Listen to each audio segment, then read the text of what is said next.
Oi pessoal, tudo bem com vocês? Bem-vindo a mais um vídeo, bem-vindo a mais um arquivo misterioso. Já deixa o like aqui no começo do vídeo pra mim, tá bom? Não esquece. Se você não é inscrito, se inscreva. Acompanhe nas minhas redes sociais que todos os sábados tem arquivo misterioso lá no TikTok, tá bom? Quem não sabe, eu tenho uma loja de acessórios, a Larite Acessórios. Vou estar deixando aqui na tela pra vocês também. Tô toda de Larite Acessórios aqui, tá? Essa argola super linda. Essa choker fita aqui que nunca sai de moda. Ela é atemporal, tá bom, gente? Então vamos lá, não deixe de conferir minha loja. Então vamos lá começar nosso arquivo misterioso de hoje.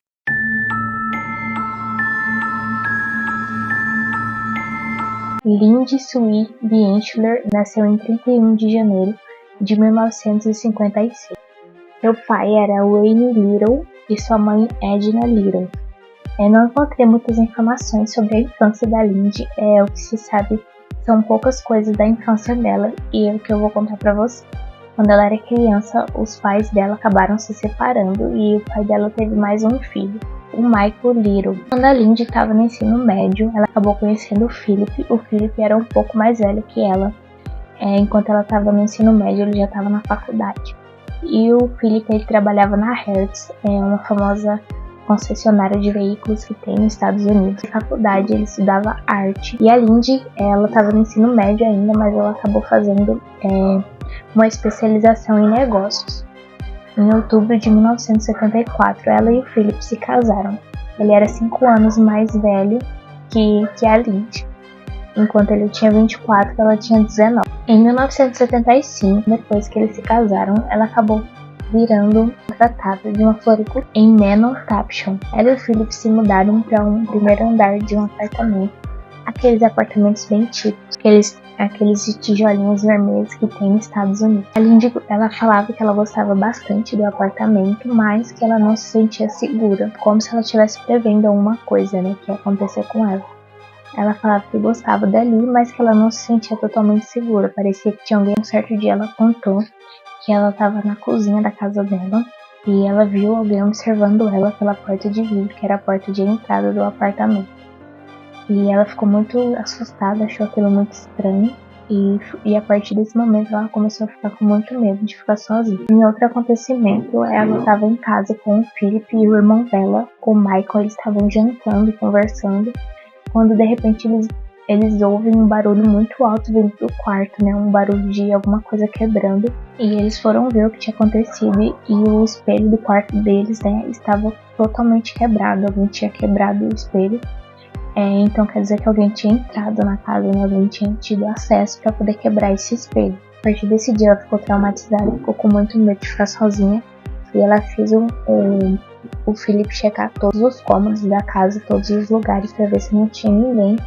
E ela não quis mais ficar sozinha, Ela sempre ia para casa de alguém quando o Philip chegava mais tarde do trabalho, para ela não ficar sozinha, porque ela estava com muito medo. Por conta desses acontecimentos, resolveram procurar uma casa para eles se mudarem, porque ela não estava se sentindo segura.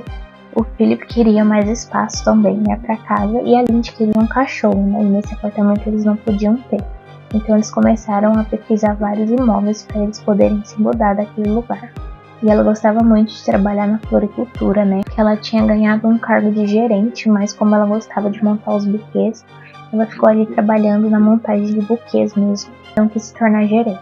Ela comprou 4 sacolas de compra e logo em seguida voltou para casa dela por volta das 6h30. Tirou as compras do carro e ficou esperando que o Philip chegasse. A família dela sabia que ela não estava querendo ficar sozinha, não gostava de ficar sozinha mais, porque ela estava muito preocupada. Os tios dela, Mel e Celeste, convidaram ela para assistir um jogo de basquete para ela passar as horas enquanto o Philip não chegava. Por volta das 8 horas da noite, os tios dela chegaram, no apartamento. A tia dela, Celeste, achou muito estranho que a porta estava destrancada, e a porta estava aberta.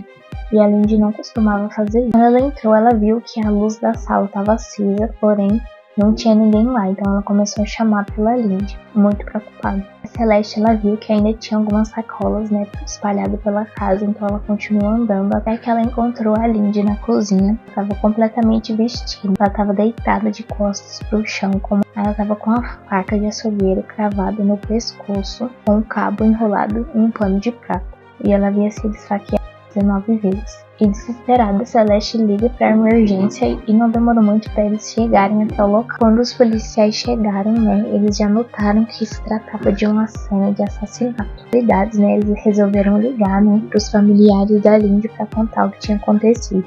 Ele ficou muito triste, mas ele era uma pessoa de interesse para a polícia.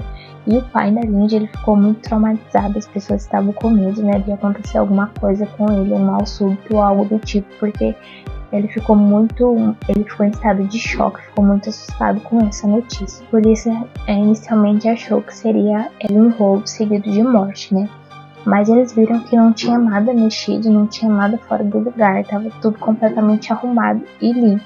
E os detetives de Manor Township ficaram responsáveis por fazer toda a investigação. Colheram amostras de DNA da cena do crime e foram levados para análise. E as amostras de DNA mostraram que tinham várias gotículas de sangue da Lindy espalhada pela cozinha. Então isso significava que a Lindy lutou para poder sobreviver.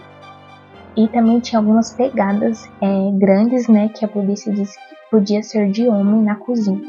A polícia entrevistou vários vizinhos também, do apartamento do prédio, porém a maioria não estava em casa na hora e eles não conseguiram ouvir nem ver nada.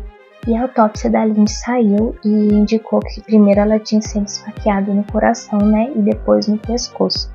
E usaram 2 armas do crime, 2 facas. Uma era a faca de açougueiro, que estava cravada no pescoço dela. Outra faca não foi identificada.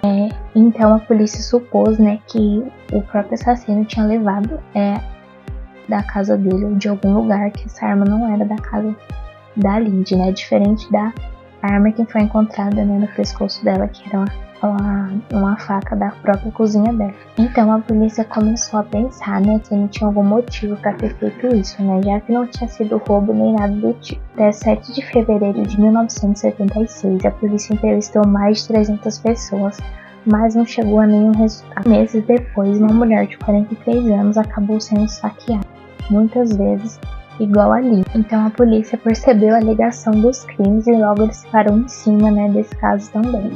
Porém, um homem foi preso o Kenneth, foi descartado do crime da Lindy. E os meses foram passando e nada deles conseguirem uma prova, nem nenhum suspeito. Então os familiares da Lindy resolveram ir até o cemitério para prestar homenagem a ela.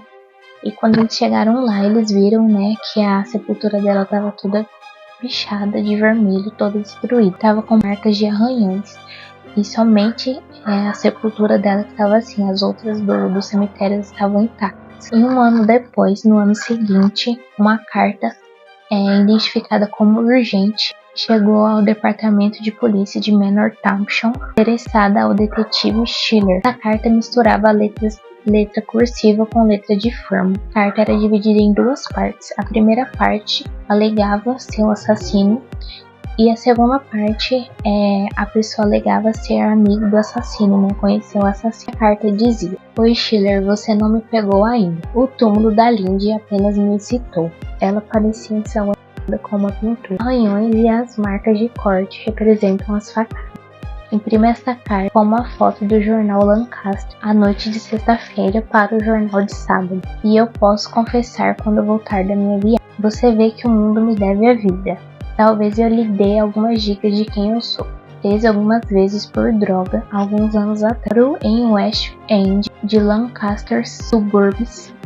Eu tenho 1,70 de altura, sou gordo e bonito, capaz de matar novamente sem saber. Dia 5 de dezembro de 1975, eu estava sob efeito de anfetaminas.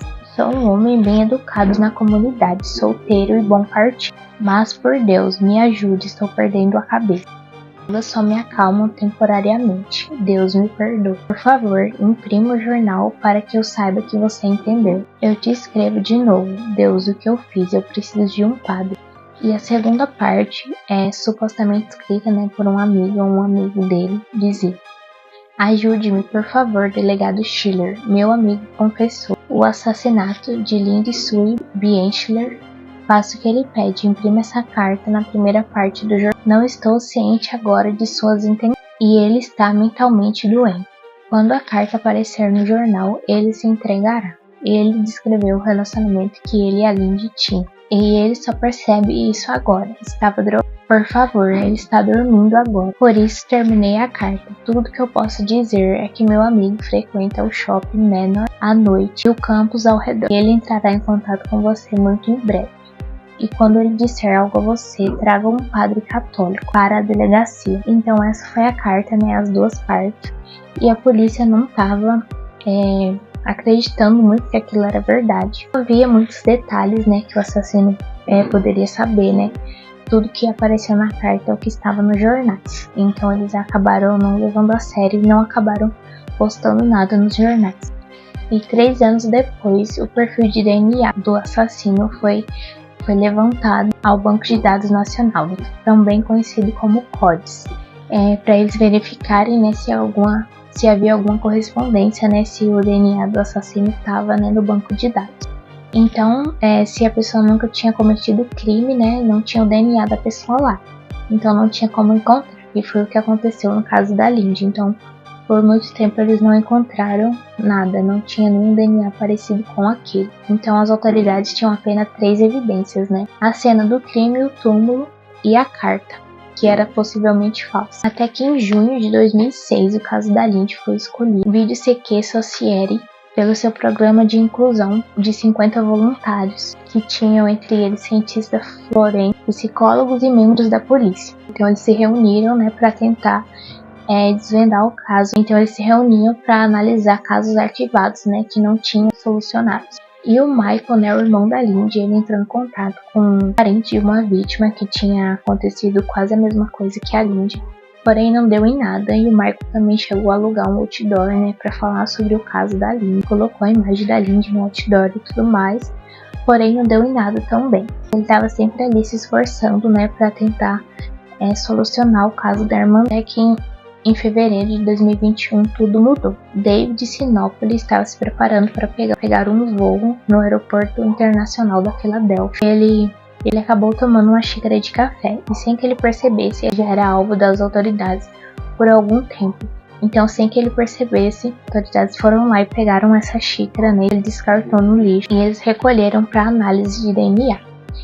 E o David, ele era vizinho da Lindy na época, mas os investigadores não sabiam a relação deles na época, né? Não sabiam se eles eram próximos ou se eles já haviam conversado, né? Na época descobriram que ela também foi abusada, que tinha uma amostra de DNA, né, de sêmen nas roupas íntimas dela. Então, com essa amostra eles conseguiram bater o DNA. E esse DNA afirmou que era o DNA do David, hein? O DNA que estava na roupa dela, pingos de sangue, né? Que não era o sangue dela e era o sangue do David, no caso, e o DNA também bateu com o DNA dele. Então, para encontrar, né, o David, eles descobriram, né, que aquela amostra de DNA provavelmente tinha uma cidade específica da Itália, então eles foram, né, encontrando, e esse DNA resultou a cerca de 2.300 residentes. Então a polícia foi atrás, né, de várias documentações, registros públicos e tudo mais, e eles chegaram, né, ao David, porque na época ele era vizinho da Lindy, então ele tinha os antepassados, né, da Itália, e ele era vizinho da Lindy na época, então ele foi levantado como suspeito, né, e foi o que deu certo, né, ele realmente era o assassino da Lindy. E foi dessa forma que eles encontraram, né, o David. Quase 47 anos depois, né, do crime, finalmente eles pegaram o assassino. O David, ele foi preso, sem a possibilidade de fiança e sem possibilidade de liberdade condicional, e ele permanece preso até o arquivo misterioso de hoje. Então agora eu vou dar minha opinião sobre o caso. Eu gosto bastante de casos solucionados, né, porque finalmente tem um final meio feliz, né, porque finalmente o assassino tá pagando, né, pelo que ele fez. Diferente dos casos sem solução, né, que ficam impunes, né, a pessoa que cometeu o crime ficou impune até hoje. E esse caso, depois de muito tempo, né, 46 anos é muito tempo, finalmente ele foi pego, né, graças a toda a tecnologia de DNA e tudo mais. Ainda bem que ele foi pego, graças ao irmão, né, da Lindy, que nunca desistiu e ele sempre insistia em solucionar o caso da irmã dele. É muito interessante também essa equipe se reúnem, né, para tentar solucionar esses casos, né, conforto para as famílias, né. Esse foi o Arquivo Misterioso de hoje, gente. Espero que vocês tenham gostado. Já deixa o like aqui pra mim, que me ajuda, tá? Não esquece. Se você não é inscrito, se inscreva. Me segue também nas minhas redes sociais, que eu tô deixando aqui na tela para vocês. Deem sugestões, casos tá aqui para mim no canal. Me falem também o que vocês acharam desse caso, quero saber a opinião de vocês. Então é isso. Até o próximo Arquivo Misterioso.